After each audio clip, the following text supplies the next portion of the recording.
বিএনপির চেয়ারপারসন বেগম খালেদা জিয়ার মৃত্যুর খবর শোনার পর থেকে কিন্তু সকাল থেকে বিএনপির যেই দলীয় কার্যালয় রয়েছে নয়াপল্টনে এই কার্যালয়ের সামনে নেতাকর্মী থেকে শুরু করে সবাই কিন্তু ভিড় করছেন।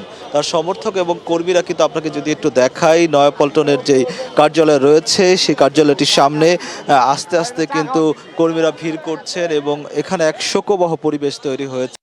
বেগম খালেদা জিয়ার এমন মৃত্যু অকালে প্রয়াণ মেনে নিতে পারছেন না তার কর্মীরা এবং সমর্থকরা। তারা বলছেন যে এই আপসহীন একজন নেত্রীকে হারিয়ে তারা এখন দিশাহারা অবস্থায় রয়েছেন। এবং এই কেন্দ্রীয় কার্যালয়তে আমরা সকালবেলা যেটা লক্ষ্য করেছি, বেগম খালেদা জিয়ার মৃত্যুর পরই এখানে কোরআন তেলাওয়াত এবং কোরআন খতম, তারপর দোয়া অনুষ্ঠিত হয় এবং এখানে অংশ নেন নেতাকর্মীরা, দোয়ায় অংশ নেন নেতাকর্মীরা। একই সঙ্গে আপনাকে আরেকটা বিষয় জানিয়ে রাখি, এখানে শীর্ষ পর্যায়ের কোনো নেতা এখন পর্যন্ত আসেনি, তারা হয়তো দুপুর নাগাদ এখানে আসতে পারেন এবং নেতাকর্মীরা এখানে এক শোকবহ পরিবেশের মধ্য দিয়ে আছেন।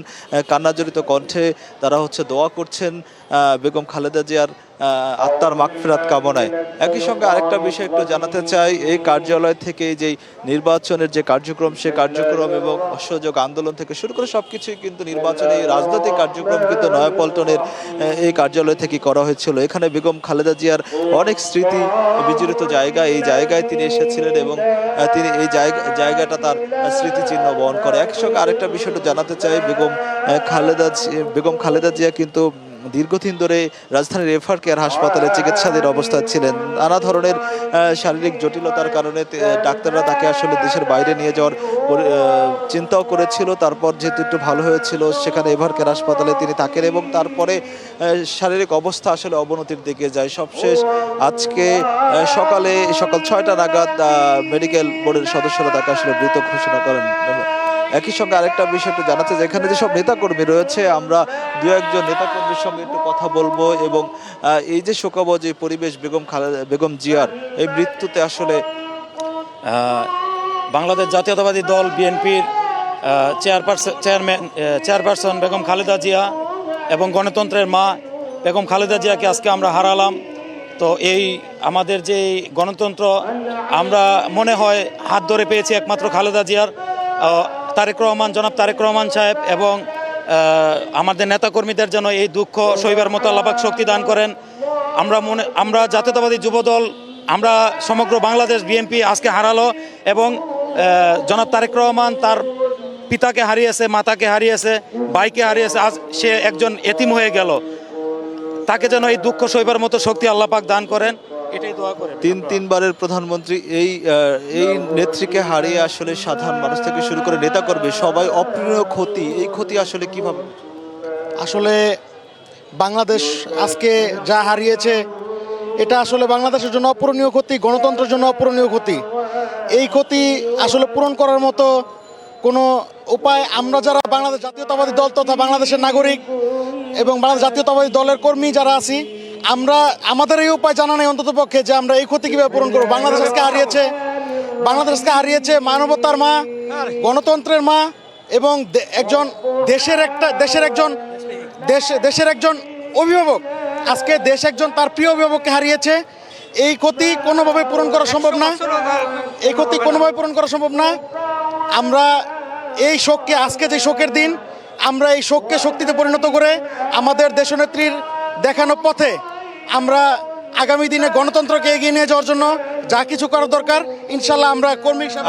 আপনার আরেকজনের কাছে আমরা একটু যেতে চাই যে কর্মী, আসলে এই যে বেগম জিয়ার যেই আজকে যে তার মৃত্যুবরণ এবং যে অপ্রিয় ক্ষতি, এই সামনে নির্বাচনের আগে এই অবস্থায় মানে আপনারা শোকাবহ এখানে দোয়া মাহফিলের আয়োজন করেছেন আমরা দেখেছি, যদি একটু নতুন এবং ফিরে আসা গ্রাহকদের জন্য নগদে চলছে ক্যাশব্যাক সহ প্রতিদিন হাজারো উপহার জেতার সুযোগ। হবে আশা আর ফেরা, সারপ্রাইজ সেরা। দোয়া মাহফিলের আয়োজন তো হয়েছে, আমরা যে দেশের যে ক্ষতি হয়েছে 100 বছরও এটা পূর্ণ হবে না, 100 বছর পূর্ণ হবে না। আর সবথেকে বেশি ক্ষতি হয়েছে বাংলাদেশ জাতীয় দল বিএনপির মানবতার মা, আমাদের দেশনেত্রী খালেদা জিয়া চলে গেছে আমাদের মাঝে। আমরা 17 বছর কষ্ট করছি, তার আর 2টা বছর যদি বাইসে থাকতো তাহলে আমরা মনে করতাম যে আমাদের মানবতার মা দেখে গেছে যে আমাদের প্রাণপ্রিয় নেতা তারেক জিয়া প্রধানমন্ত্রী হয়েছে, এইটাই তো আমাদের মনে আফসোস রয়ে গেছে। আমি আর কিছু বলতে পারবো না বাবা।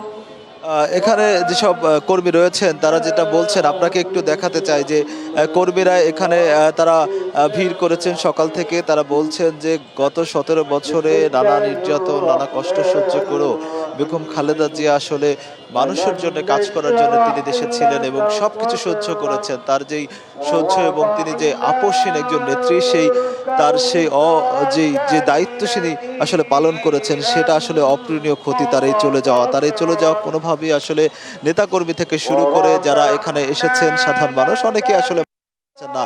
তারা বলছেন যে বেগম জিয়াকে এই ক্রান্তিকালে তারা হারিয়ে আসলে তারা অসহায়ত্ব বোধ করছেন। তারা বলছেন যে যে এত বছর যে গত 17 বছরের কথা তারা উল্লেখ করেছেন যে সেই সময়টায় তিনি নির্যাতনের শিকার হয়েছিলেন এবং শিকার হওয়ার পর তিনি চিকিৎসা মানে জীবন মৃত্যু সন্ধিক্ষণে থাকা অবস্থায় কিন্তু তিনি সর্বোচ্চ চেষ্টা করেছিলেন আসলে, কারণ দেশের মানুষের জন্য কাজ করার জন্য, গণতন্ত্রের জন্য কাজ করার জন্য।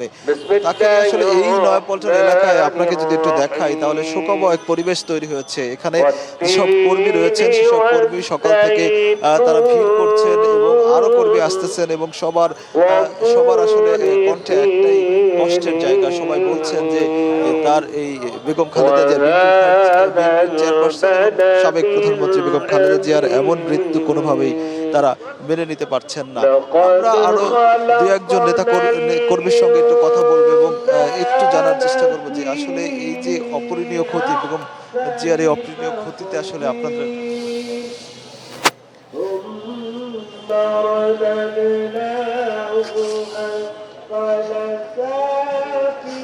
আসলে কি ভাই, বলার ভাষা তো হারিয়ে ফেলছি। দেশের নেত্রী বেগম খালেদা জিয়ার জন্য দেশ সহ সারা বিশ্বের সকল ভাই বোনদের কাছে দোয়া চাই। মহান আল্লাহর ডাকে সাড়া দিয়েছে, দিতেই হবে। তবে আমাদের দেশটা আজকের বড় পাহাড় সমান এক নেতৃত্ব আমরা শূন্য হয়ে গিয়েছি। তবে বিশ্বাসের সাথে বলতে চাই, বর্তমান প্রেক্ষাপটে আগামী দিনের নয়াপল্টন কেন্দ্রীয় কার্যালয় থেকে যুক্ত ছিলাম